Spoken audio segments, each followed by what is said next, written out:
Muito bem, meus amados. Retornamos, então, para mais um bloco do nosso capítulo de número 1, né? Falando a respeito de administração eclesiástica, né?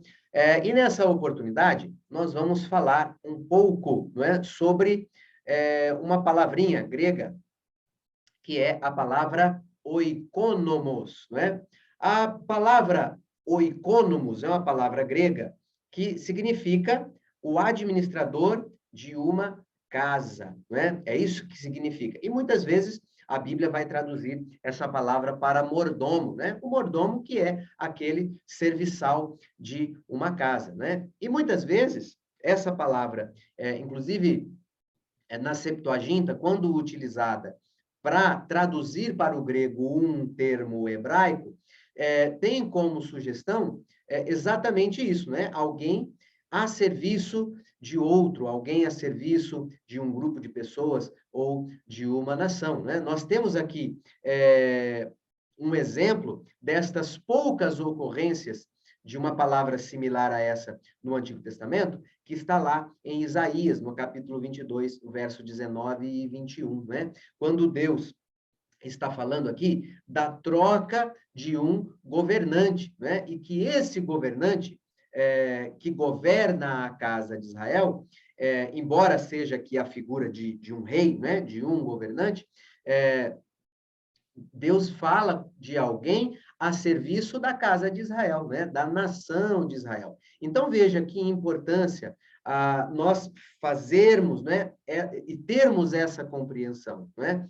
Nós temos aqui a figura de um líder, né? E nós temos a impressão, no senso comum, que o líder é aquele que exerce autoridade sobre as pessoas, de modo que ele faz com que aquele que é seu liderado, ele o sirva e ele faça aquilo que ele determina, aquilo que ele quer e aquilo que ele manda, né? E nós confundimos essa posição de liderança, essa posição de comando, não é? Como uma posição de alguém que é servido sempre, quando o conceito é justamente o contrário, né? O conceito do que é ser líder no conceito de Jesus, por exemplo, é o conceito de ser servo, né? Veja no exemplo que eu dei a vocês no nosso bloco anterior, quando nós falamos de Jesus se colocando na condição de servo dos seus discípulos. Ele que era o mestre deles, né? Se colocou ao seu serviço. Então, a figura do líder, né? O líder, ele sempre, embora exerça um trabalho de gestão, de coordenação e de comando, nós precisamos entender que o líder eficaz, eficiente, é sempre um líder servidor. É um líder que está a serviço daquele grupo, né? É um líder que visa o objetivo coletivo daquela organização, daquela sociedade, daquela comunidade, tá certo? Então, é isso que está em voga aqui. Quando nós vemos uma menção como essa, já no Antigo Testamento, nós já conseguimos identificar, não é? Como que Deus está tratando aquele a quem ele coloca como um líder para a sua para o seu povo, né? Para a casa de Israel. Só uma curiosidade aqui, que a palavra oikonomos é o que deu origem à palavra economia, por exemplo, né? A economia, né, é também a administração de uma casa, né?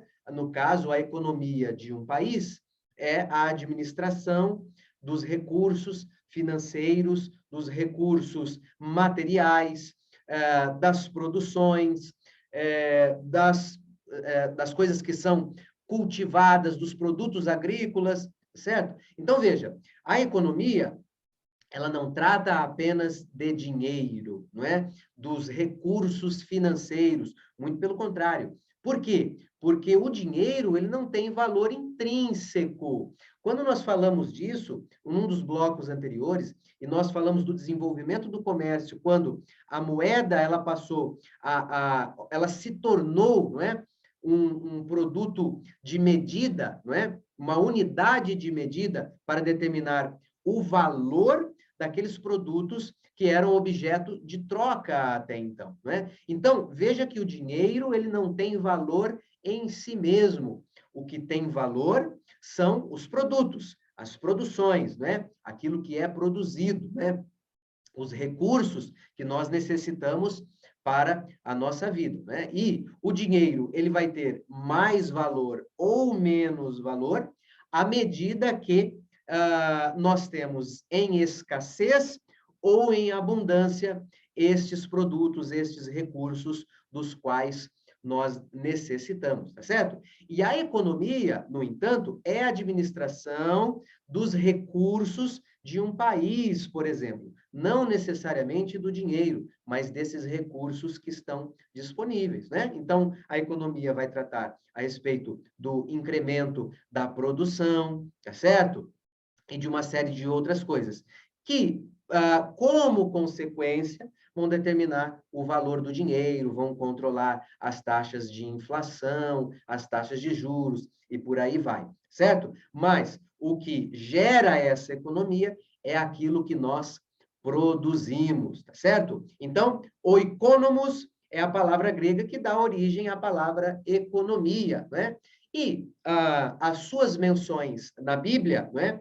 No Antigo Testamento, quando traduz uma palavra do hebraico para o grego na Septuaginta, dá a ideia de um administrador, né? De um mordomo, daquele que detém o poder para administrar os recursos, visando sempre, eu repito, o bem daquela comunidade, certo? O objetivo que beneficia aquele grupo, aquela organização como um todo, tá certo? Mais uma ocorrência disso, né?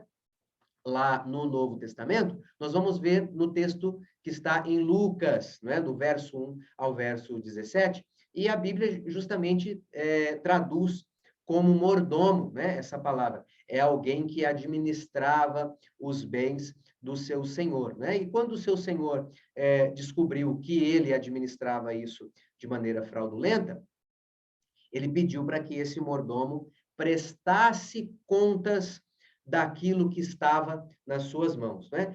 É um texto aqui muito difícil de se interpretar, tá certo? É um texto complicado para nós tirarmos uma conclusão moral daquilo que Jesus estava dizendo, né? A implicação moral daquele texto.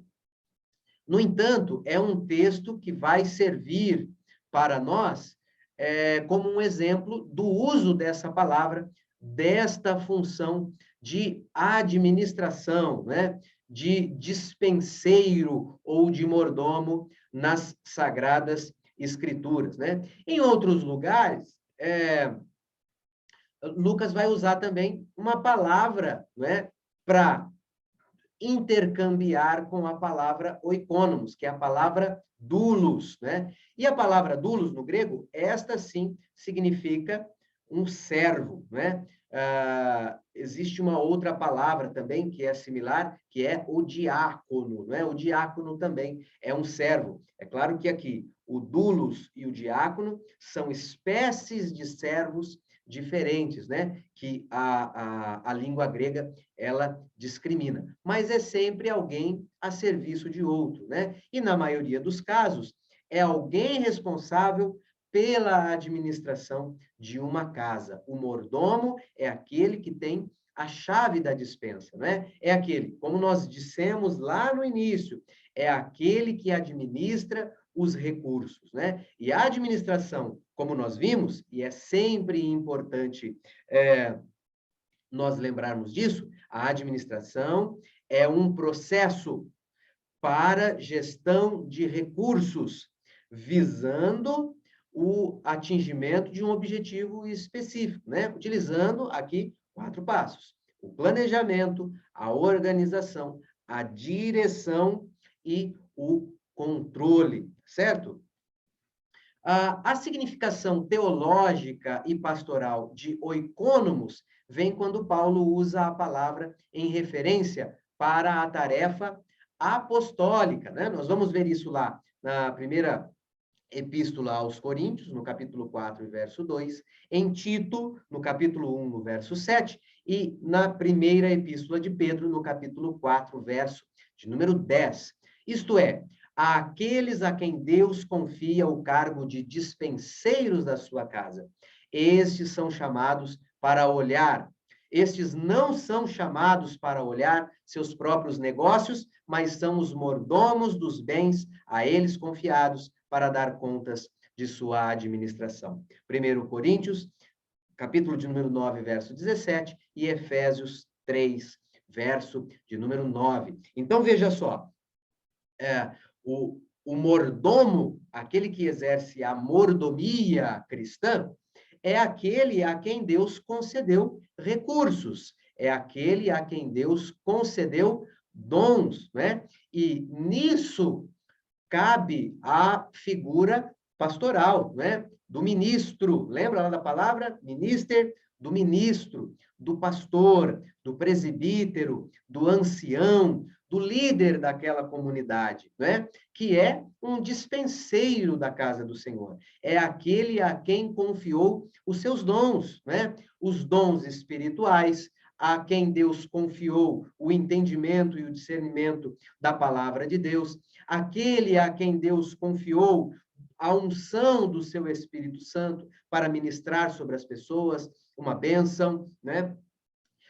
Uma cura, para ministrar sobre as pessoas a palavra de Deus, o ensino, o discipulado, o aconselhamento, tá certo? Então, todos esses recursos, né, além dos recursos materiais que a igreja também detém, né, que é a junção dos recursos dos seus membros, através das suas contribuições, através dos dízimos, através do serviço que alguém presta na igreja, tá certo? Então, a figura do líder eclesiástico, do administrador da casa de Deus, do dispenseiro da sua casa, é aquele a quem Deus confiou estes recursos, estes dons, certo? E a ele cabe administrar, para que o corpo ele possa usufruir disso, né? Estes dons é dado à igreja através do Espírito Santo, falando a respeito dos dons espirituais, para o crescimento da igreja, para o amadurecimento da igreja, para o aperfeiçoamento dos seus santos, certo? Então, veja como é importante a tarefa deste líder dentro desta organização e quão grande é a sua responsabilidade diante de Deus, como um mordomo, como um dispenseiro de tudo aquilo que Deus confiou a ele. E não só os bens, os recursos, né, da igreja, mas aquilo que eu tenho também. Porque talvez você esteja pensando assim, mas professor, eu não sou líder da minha igreja, pelo menos ainda não sou, né? Ou estou fazendo o curso de administração, ou melhor dizendo, o curso de teologia, mas eu não tenho pretensão nenhuma de exercer liderança na igreja. Mas veja, você pode ser um líder na sua casa, você pode ser um líder na sua família, você pode ser um líder em um grupo informal, no seu trabalho, no meio dos seus amigos, dos seus parentes, entende? E você também, seja lá como for, é um mordomo daquilo que Deus confiou a você, não é? A sua casa não é sua, os seus bens não são seus, tá certo? Os talentos, as suas virtudes, aquilo que Deus deu a você e te concedeu, não são seus, são de Deus, porque todo dom perfeito e toda dádiva, diz lá Tiago na sua epístola, não vem de outra fonte a não ser do Pai das luzes, né? Do nosso Senhor Jesus Cristo. Então, Deus é que concede todas as coisas que nós temos. Você crê nisso? Você crê que tudo que você tem foi Deus que concedeu a você? E você as tem com um único propósito, de administrar estes bens com o propósito de servir a Jesus enquanto igreja. Porque a igreja não é um grupo de pessoas reunidos em um local. A igreja é você. A igreja sou eu. E enquanto igreja, a minha missão de vida é servir a Jesus, é ser fiel a Ele, é me dedicar a Ele, não é? Em amorosa sujeição. O nome disso é temor, guardando os seus princípios e os seus mandamentos, servindo a Ele com a minha vida, com o meu tempo, com os meus bens, com os meus talentos, com tudo aquilo que tenho, não é? De modo que em tudo o que ocorra na minha vida, o Senhor Jesus Cristo, ele seja glorificado. E quando nós temos isso em mente, que aquilo que temos não é apenas para o nosso usufruto, não é apenas para que nós venhamos a utilizar egoisticamente, não é?